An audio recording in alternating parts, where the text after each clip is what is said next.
दिव्य ज्योति जागृति संस्थान की ओर से ज्ञान की धारा श्रीमद् भागवत कथा साप्ताहिक ज्ञान यज्ञ के द्वितीय दिवस में सर्व श्री आशुतोष महाराज जी की शिष्या साध्वी सुश्री वैष्णवी भारती जी ने ध्रुव प्रसंग का व्याख्यान किया।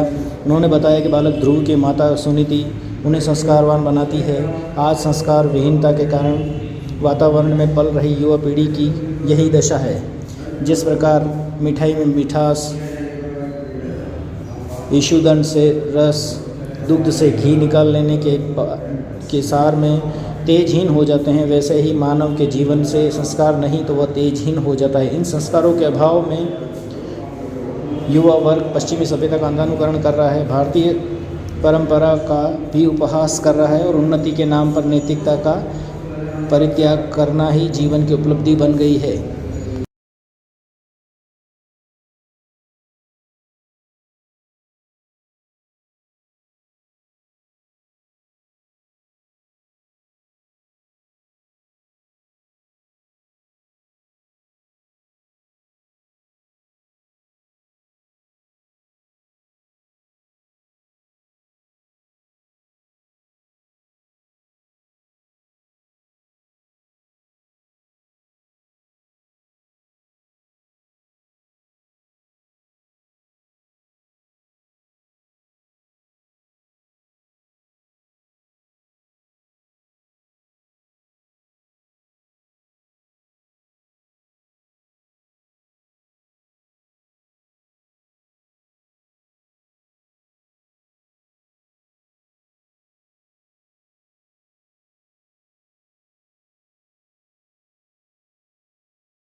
राष्ट्र का नेतृत्व करने वाली नारी भी बन सकती है। जैसे हमारे देश में झांसी की रानी हुई, मदालसा हुई, गार्गी हुई, ऐसे अनेक है। एक वीरांगना नारी है, मीराबाई की बात हम करते हैं। इसलिए भक्तजनों, गुरु महाराज जी कहते हैं उस आध्यात्मिक बल की आवश्यकता है। वो माँ जो दिख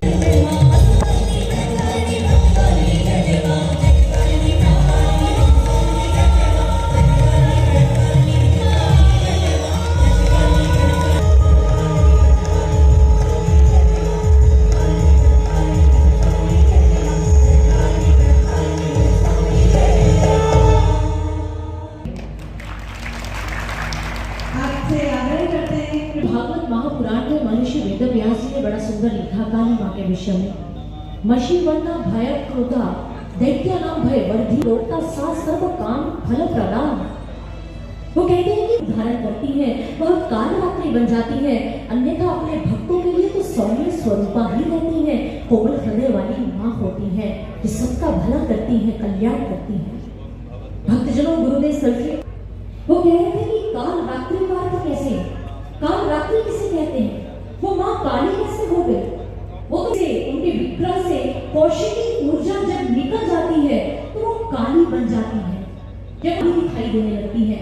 और गुरुदेव ने कहा ठीक वैसे ही जैसे आज के समय में हम ब्लैक होल के बारे में, जिनका ग्रेविटी फील्ड बड़ा प्रबल होता है, अगर उस ब्लैक होल के अंदर कोई वस्तु चली जाए तो उसे निगल जाता है, खा जाता है। बिल्कुल ठीक वैसे ही जैसे हम माँ को काल रात्रि कहते हैं।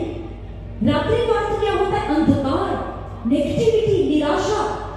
जो और काल का अर्थ क्या है? जो से निगल जाती है, वो काली हो गई। वो ब्लैक होल भी ऐसा ही होता है। उन्होंने इस प्रकार से भी समझाया। और तब गुरुदेव ने कहा उस माँ से हम उनकी शक्ति मांगे, उनके आध्यात्मिक बल को मांगे। वो आध्यात्मिक शक्ति बाह्य स्तर पर, चाहे फिजिकल फॉर्म में हम कितने भी शक्तिशाली क्यों न हो, लेकिन जब तक हमारे जीवन में से जूझ नहीं सकते हैं,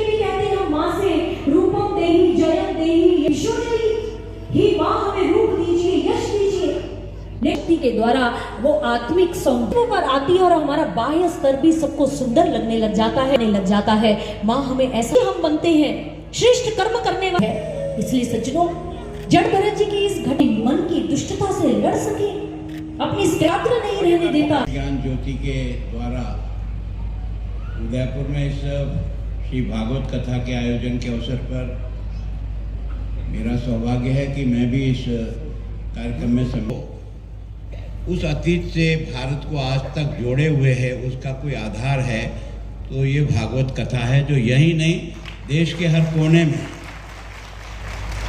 कोई देश का कोना, कोई जिला ऐसा खाली नहीं है जहाँ प्रतिवर्ष भागवत कथा किसी न किसी व्यासपीठ से सुनने को इस देश के लोगों को नहीं मिलता है। तो लेकिन हमारा अस्तित्व खत्म नहीं हुआ, उसके पीछे है। तो ये हमारे इस प्रकार के आयोजन हैं जो हमको हमेशा अपने अतीत से बराबर जोड़े हुए हैं। जिसकी जड़ें नहीं होती है वो पेड़ कभी न कभी सूख जाता है। हमारी जड़ें इस आध्यात्म में है और इसके कारण से हमें हमेशा हर संकट में कोई न कोई सहारा बनकर के आ ही जाता है। तो मैं सोचता हूँ कि आयोजकों का बहुत धन्यवाद कि उन्होंने इस कार्यक्रम के माध्यम से इस शहर के और आसपास के सब लोगों को भी इस श्रीमद् भागवत कथा से जोड़ने का प्रयास किया।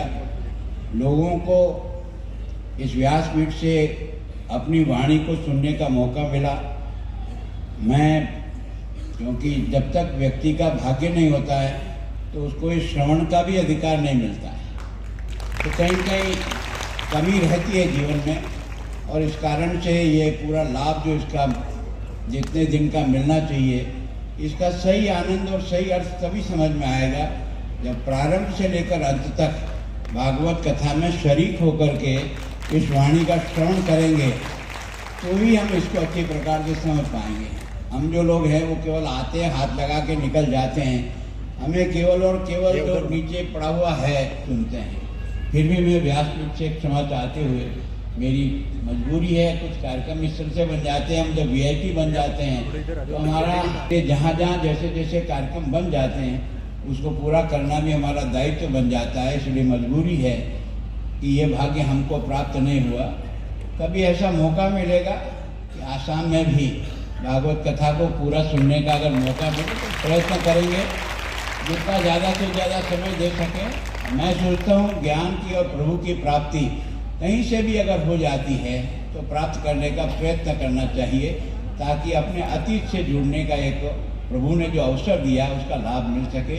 एक बार फिर व्यासपीठ को मेरी ओर से बहुत बहुत नमन, और आप सभी बंधुओं को भी जो इस कथा के माध्यम से यहाँ उपस्थित होकर के इस वाणी का लाभ उठा रहे हैं, आप सबका भी बहुत बहुत अभिनंदन। आयोजकों का विशेष धन्यवाद कि वो इस प्रकार के आयोजन हर बार हर शहर और स्थानों पर करते हैं।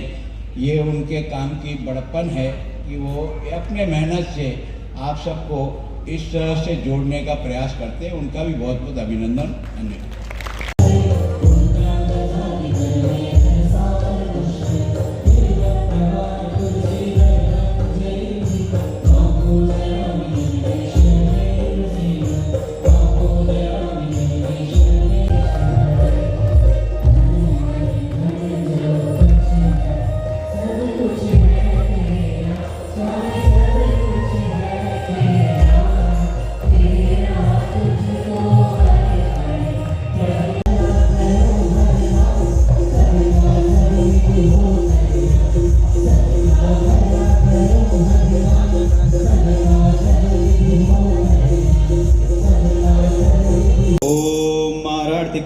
समर्पयामि। आरार्तिक्यान्ते आचमनीय जलं समर्पयामि। पुष्पैर्दे हरिः ओम्।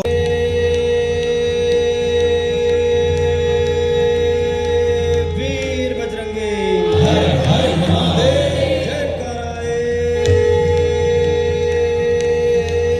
वीर बजरंगी हर हर महादेव। जय श्री राम, जय श्री राम, जय श्री राम, जय श्री राम।